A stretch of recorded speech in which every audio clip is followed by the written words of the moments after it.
ಕರ್ನಾಟಕ ರಾಜ್ಯ ರೈತ ಸಂಘ ಮತ್ತು ಹಸಿರು ಸೇನೆ ವತಿಯಿಂದ ನಗರದ ಎಪಿಎಂಸಿ ಸಭಾಂಗಣದಲ್ಲಿ ತಾಲೂಕು ಮಟ್ಟದ ನೂತನ ಪದಾಧಿಕಾರಿಗಳ ಆಯ್ಕೆ ಕಾರ್ಯಕ್ರಮವನ್ನು ಆಯೋಜಿಸಲಾಗಿತ್ತು. ರೈತರ ಹಿತರಕ್ಷಣೆ ಮತ್ತು ಅವರ ಸಮಸ್ಯೆಗಳಿಗೆ ಪರಿಹಾರ ಕಂಡುಕೊಳ್ಳುವ ನಿಟ್ಟಿನಲ್ಲಿ ಈ ಸಭೆ ಮಹತ್ವ ಪಡೆದುಕೊಂಡಿದೆ. ಕಾರ್ಯಕ್ರಮದಲ್ಲಿ ಕರ್ನಾಟಕ ರಾಜ್ಯ ರೈತ ಸಂಘ ಮತ್ತು ಹಸಿರು ಸೇನೆಯ ಕಾರ್ಯಾಧ್ಯಕ್ಷ ವಿದ್ಯಾಸಾಗರ್ ಅವರ ನೇತೃತ್ವದಲ್ಲಿ ರೈತ ಸಂಘದ ಪದಾಧಿಕಾರಿಗಳ ಒಪ್ಪಿಗೆಯ ಮೇರೆಗೆ ನೂತನ ತಾಲೂಕು ಘಟಕದ ಅಧ್ಯಕ್ಷರು, ಉಪಾಧ್ಯಕ್ಷರು, ಕಾರ್ಯದರ್ಶಿಗಳು, ಜಂಟಿ ಕಾರ್ಯದರ್ಶಿಗಳು, ಹೋಬಳಿ ಅಧ್ಯಕ್ಷರು, ಉಪಾಧ್ಯಕ್ಷರು ಹಾಗೂ ನಂಜನಗೂಡು ನಗರ ರೈತ ಸಂಘದ ಅಧ್ಯಕ್ಷರು ಮತ್ತು ಪದಾಧಿಕಾರಿಗಳನ್ನ ಆಯ್ಕೆ ಮಾಡಲಾಯಿತು.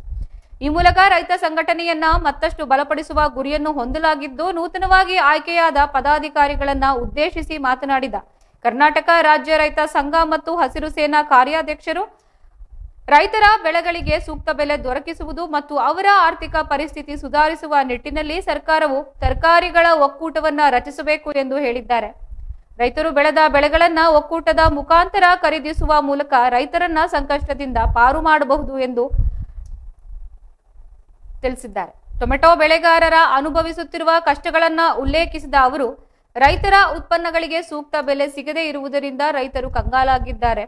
ಈ ಕಾರ್ಯಕ್ರಮದಲ್ಲಿ ರೈತ ಸಂಘದ ಜಿಲ್ಲಾಧ್ಯಕ್ಷ ಸತೀಶ್ ರಾವ್, ಹಿರಿಯ ಮುಖಂಡರಾದ ಹರತಲೆ ಕೆಂಪಣ್ಣ, ಹೆಡತಲೆ ಶಂಕರ್, ದೇವರಾಜ್ ಶಿವಣ್ಣ, ಮಹದೇವ ನಾಯ್ಕ, ಶ್ವೇತಾ ಸೇರಿದಂತೆ ಅನೇಕ ರೈತ ಮುಖಂಡರು ಭಾಗವಹಿಸಿದ್ದು, ರೈತರ ಸಮಸ್ಯೆಗಳನ್ನ ಪರಿಹರಿಸಲು ಮತ್ತು ಅವರ ಹಿತಾಸಕ್ತಿಗಳನ್ನ ಕಾಪಾಡಲು ಎಲ್ಲರೂ ಒಟ್ಟಾಗಿ ಕೆಲಸ ಮಾಡುವುದಾಗಿ ಈ ಸಂದರ್ಭದಲ್ಲಿ ಪ್ರತಿಜ್ಞೆ ಮಾಡಿದ್ದಾರೆ.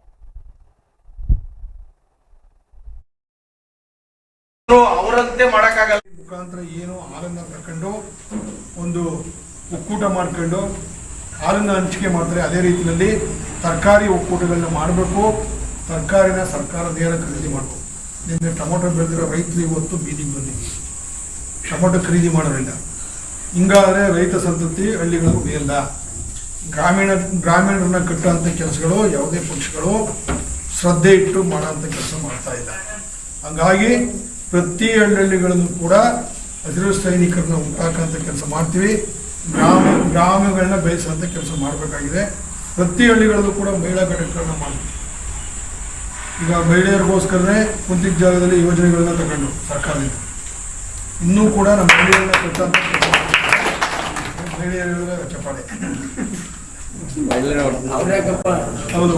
ಹಂಗಾಗಿ ಮತ್ತೆ ನಮ್ಮಲ್ಲಿ ಬಗರ್ಕುಂ ಸಾಗುವಳಿ ಆಗಿಲ್ಲ. ನಂಜನಗೂಡು ತಾಲೂಕಿನಲ್ಲಿ ಸಾಗುವಳಿ ಆಗಿರೋ ದುರಸ್ತ ಆಗಿಲ್ಲ.